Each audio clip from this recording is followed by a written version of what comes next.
With a lot of the newer agents and even any agents, I always, we always talk about, always recommend being more involved in kind of the community and ways to be involved with charitable organizations or helping out. I know you're involved in the school board.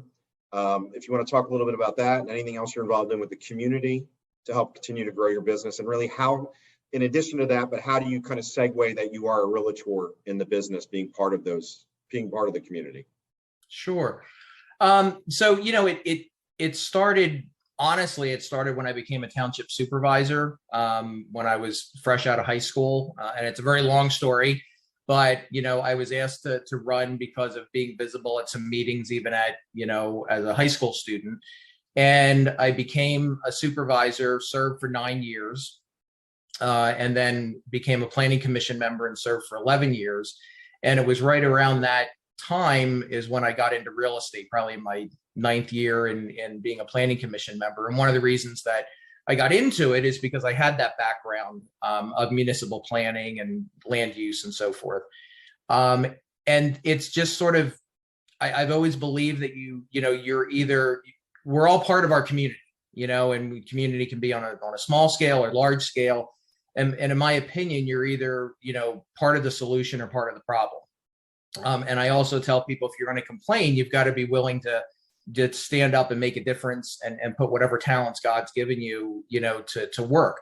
And in every case, people came to me when I was a supervisor, planning commission, and school board. In every case, it wasn't something I sought out, but people, came to me and said, for whatever reason, they wanted, to ask if I would run for those positions. And I'm a real sucker. I have a hard time saying no when I'm asked for something based upon my philosophy and what I try to teach my kids. But, inadvertently, it has, really helped, not part of an overall plan, with real estate, but it has really helped that people respond when you're involved and they feel, good about that. Now, not everybody does, especially being in politics in every level. Luckily, those areas that I've been in are usually bipartisan for the most part and aren't subject to some of the issues that especially we've heard in the last couple of years. But it still can be. But, it's sort of just something that, like I said, wasn't a plan. It was just feeling that I should be involved if people want me to be. And by doing that, it has helped, my real estate career. And it's something that I don't push, like I've been on the school board now I was just elected to my 3rd term. So I guess starting my 9th year. And, something I don't bring up, I don't push or anything like that, but I do support our school just like any, business can. But I find that people love talking about real estate. It's just a natural piece, whether they're looking to buy or sell or not. They're interested in the value of their house. They're interested in what their neighbor's house sold for. So, it's sort of organic, albeit at meetings or so forth, and people will start asking me questions. Oh, what's the market like? What are interest rates like? Oh, I saw this, house over here, or my neighbor's house, what's it like? What did you hear? So, I found that it's been a big positive to my real estate business, but that wasn't part of the plan. I was involved, with my community and well before I even decided to become a real estate agent. So when you became a real estate agent, how were they aware that you were a licensed agent? So you were obviously part of the community. You're in front of numerous people. Was it putting emails? Would you add it to your signatures? Were you doing direct marketing pieces? The community, how did they, whether it was 10 years ago or 8 years ago or 15 years ago, how did that kind of happen, that they were aware that you were a realtor, to ask you those questions? Obviously now everybody knows, but how did that start? It was a slow start. I mean, I think what really helped me is I had my own business. I had 2, retail stores, 2 bicycle stores that I had started that when I was in high school. So, and there was some, so from being involved in the community with my store, brought a lot of people in that knew me. And because I had started them at an early age, there were probably 2 or 3 over a period of a couple years newspaper articles back when people read the newspaper, that, that also helped to spread my name around, and, with the bicycle shop, and that I'd started them when I was a little bit younger.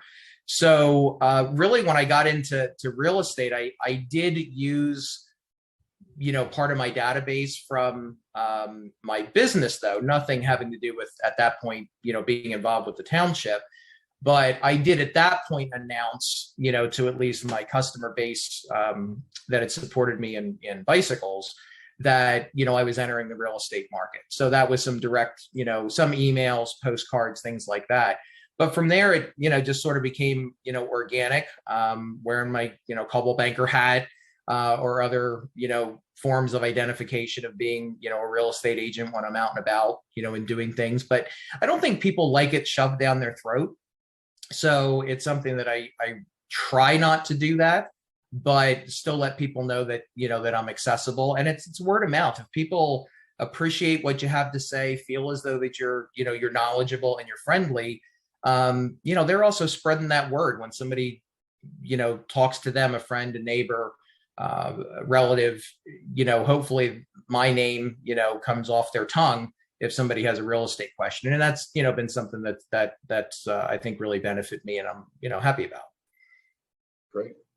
Let's talk a little about all the prospecting that you do. So I know you do some farming. You want to explain kind of your market is a little bit non-traditional of farming a neighborhood, but it's more of territory.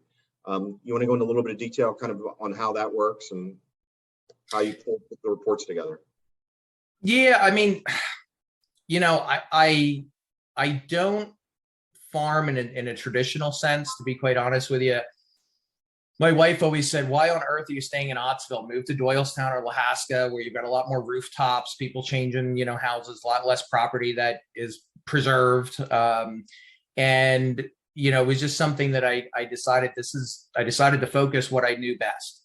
And so I don't really have the ability to say, okay, here's this, community of homes, a couple hundred homes, and I'm going to farm them and I'm going to hit them with things. I think that's a great idea. And if I had that, I would, but the small developments we have here might have 6 homes, 12 homes, something like that. So, I have been a believer in postcards and direct mail. So I just try to continue to hit that within several hundred homes every time I have a listing or a sale, and focusing, on my area, which is predominantly my school district, is what I focus on. So from that perspective, farming, trying to hit social media as much as I can. Although I'm not quite sure that that's, hitting, benefiting quite as much, at least traditionally, the way that I've been doing it. So I'm trying to change that up a little bit.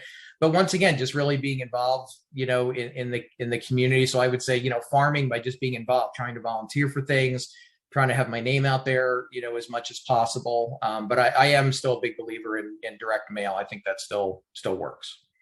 So the direct mail pieces, how often are you sending them out on an annual basis?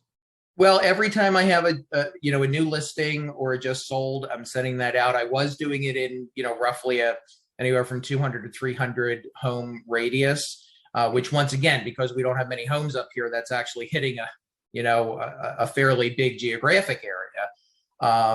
I am starting to try something a little bit new that I've been working with Blue Edge on, and who's been fantastic. I can't say enough about all the support and just quality of people at Blue Edge, how they've helped me. But I am starting to ramp that up a little bit, because I'm honestly feeling that the social media, I'm not feeling that that's working as good as it used to with Facebook and so forth. And part of that just might be me and not knowing how to utilize it properly.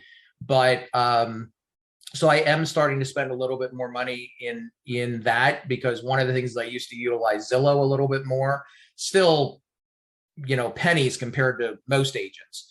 But since Zillow changed how they're doing things now that they're a broker, and how you show up, in Zillow and so forth, I found that that's not benefited me as much as it used to for various reasons. So I'm trying to, figure out where to put those dollars in a more useful area. So I am expanding my postcards, going to be trying that for a while this year. And I know it's something that needs to be done for quite a while before we, all know if it really benefits or not.